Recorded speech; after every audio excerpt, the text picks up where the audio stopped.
most economists agree, don't mess with the Fed. Under Donald Trump's administration, though, things are a little different. If he would lower the rates, and I tried being nice to the guy, it doesn't help. He's like a knucklehead. No, he's a knucklehead. A stupid guy. Trump is leading the White House's attacks on interest rates, which the Federal Reserve has held steady this year, concerned about the impact of the president's tariffs on the U.S. economy.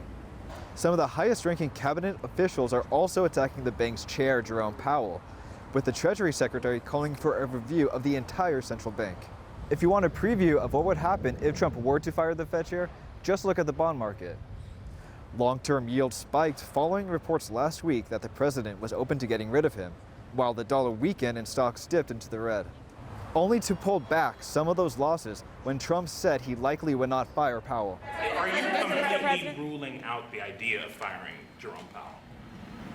I don't rule out anything, but I think it's highly unlikely. The Fed's independence plays a crucial role in underpinning the stability of global financial markets. The U.S. is seen as one of the most stable investment destinations, with a 10-year Treasury considered a safe haven asset. The Fed's independence is also seen as vital to keeping inflation in check. If Trump gets his way and replaces Powell, bringing in someone who will lower rates in the short term, it could also lead to an inflation problem and higher rates in the long term. And changes at the Fed would have major implications for the UAE and other GCC central banks, which follow the Fed's decisions on interest rates. But Powell's future is in serious doubt after Trump's war with the Fed entered a new phase. The latest line of attack coming out of the White House isn't on interest rates, but on renovations at the Fed's headquarters in Washington. Cranes and scaffolding have become a regular feature here after construction began 2 years ago. The cost of the project has ballooned to about $2.5 billion.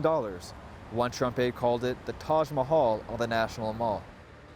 Powell has linked cost overruns to unforeseen conditions, such as more asbestos than anticipated, toxic contamination in the soil, and a higher than expected water table. But the issue is adding pressure. A Fed official can only be fired for cause and not a policy dispute, leading some to believe the renovation could be used as a pretext to fire Powell. I think he's terrible. I think he's a total stiff. But the one thing I didn't see him as a guy that needed a palace to live in. For his part, Powell said he will not go quietly.